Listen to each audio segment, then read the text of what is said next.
Hello friends, welcome to my YouTube channel. आज मैं प्रतिशत का एक नया वीडियो लाया हूँ, ठीक है ना। प्रतिशत का एक नया वीडियो लाया हूँ, ठीक है, जिसमें क्वेश्चन दिया गया है। यदि पेट्रोल की कीमत में 28% की वृद्धि हुई है, यदि एक व्यक्ति अपने व्यय को केवल 22% बढ़ाना चाहता है तो उसके उपभोग में कितने प्रतिशत की कमी करनी चाहिए। तो मैंने बताया आपको कि एक्सपेंडिचर इक्वल क्या होता है, प्राइस इनटू कंजप्शन, ठीक है। तो देखो, चेंज किस किस में दिया गया है, कीमत यानी प्राइस में चेंज दिया गया है, ठीक है, और व्यय यानी एक्सपेंडिचर में चेंज दिया गया है। पूछा क्या गया है, उपभोग यानी कंजप्शन पूछा गया है आपको। तो कंजप्शन बराबर क्या होगा, कंजप्शन बराबर होगा एक्सपेंडिचर अपॉन प्राइस बराबर कंजप्शन, ठीक है।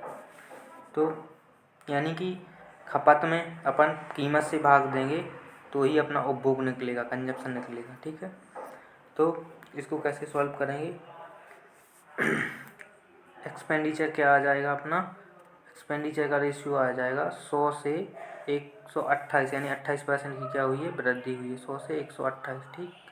और प्राइस का रेशियो क्या आ जाएगा, प्राइस का रेशियो आ जाएगा अपने व्यय को 22% बढ़ाया, यानी 100 से 122 बढ़ जाएगा, ठीक है। कितना हो जाएगा, 100 से 122 बढ़ के हो जाएगा। इसमें क्या कर देंगे अपन, भाग दे देंगे तो ये कट जाएगा। यहाँ पे कितना बचेगा, 1/128 अपॉन 122, कितना बचेगा, 122, ठीक है।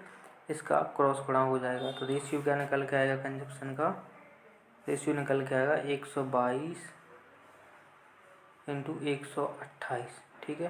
क्या निकल के आएगा, 128, 122 इंटू 128, ठीक। क्या निकल के आएगा, 122 इंटू 128। लेकिन आपको क्वेश्चन में इतना नहीं करना है, ठीक है।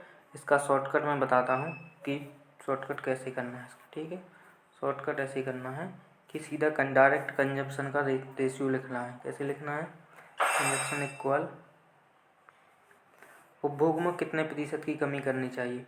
तो प्राइस में क्या करना है, प्राइस बढ़ रही है 28%, तो डायरेक्ट लिखना है 128, ठीक, और रेशियो 122, ठीक।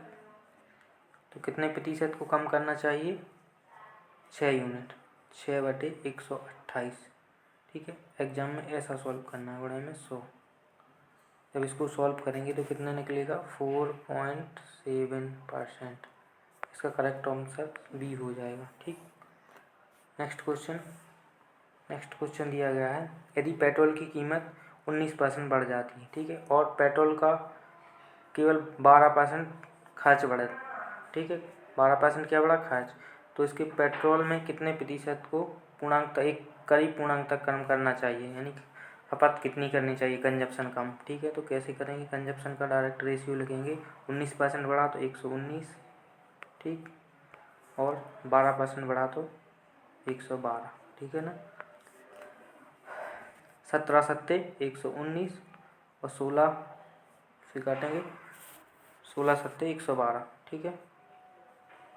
तो कितना आएगा, कितने की कमी हुई, एक रेशियो की, और किसके रिस्पेक्ट में, 17 के गुणे में 100, ठीक है। तो 17 छक्के 102, लगभग कितना आएगा, 6 यूनिट, ठीक। नेक्स्ट क्वेश्चन करेंगे कि चाय की कीमत में 20% की वृद्धि हुई, लेकिन मैंने चाय के प्रति अपने खर्च को केवल 15% बढ़ाने का फैसला किया, ठीक है। लेकिन खर्चे को समान स्तर रखने के लिए उसकी खपत में कितने प्रतिशत की कम होना चाहिए, ठीक है ना। तो सीधा खपत का रेशियो लिखेंगे 120, ठीक, और पहले कीमत में देखेंगे, कीमत में कितनी है, तो कीमत में 20% की 120 हो जाएगा, और रेशियो में खपत में फिर खपत का देखना है, ठीक है, खर्चे का, ठीक है। खर्चे का कितना आएगा, 15%, तो 15/115, 24 पंचे 120 आएगा, और 23 पंचे 115 होता है। कितने की कमी हुई, एक रेशियो की, किसके रिस्पेक्ट में, 24 की, तो गुणे में 24, 1/24 होता है लगभग 4.2%, ठीक है, 4.2, लग बी का ऑप्शन इसका करेक्ट हो जाएगा। नेक्स्ट क्वेश्चन दिया गया है कि पेट्रोल की कीमत 60 रुपये लीटर से बढ़कर 75, यानी कितनी बढ़ी, 15, कितनी रेशियो बढ़ी, 15 और बटे 60, 15 चौको 60, यानी 1/4, 1/4 का मतलब होता है 1/4 का मतलब कितना होता है? 25%। क्या होता है? 25%। ठीक है, तो कीमत कितनी बढ़ी? 25%। तो इस डायरेक्ट कंजप्शन का रेशियो लिखेंगे। 25% का मतलब 125। ठीक, 25% यानी 100 से बढ़कर कितनी हो जाएगी? 125। और यहाँ पर खर्चा कितना बढ़ा? 10% यानी 110। ठीक, तो कितना कम हुआ? खपत कितनी कम करनी चाहिए? 15 रेशियो। और किसके रिस्पेक्ट में? 125 की। ठीक, 5 से काटे, 5 तिया 15 और 25, 125 गुणे में 100, 25 चौको 100 आ जाएगा। 3 गुणे 4 कितना आता है? 3 गुणे 4 आता है 12%। इसका करेक्ट आंसर ए हो जाएगा। नेक्स्ट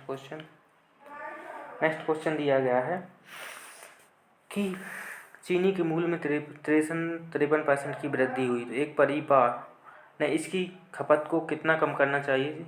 अब चीनी होने वाले व्यय की तुलना में केवल 19% अधिक था। ठीक है, तो डायरेक्ट कंजप्शन का रेशियो लिखेंगे 153%।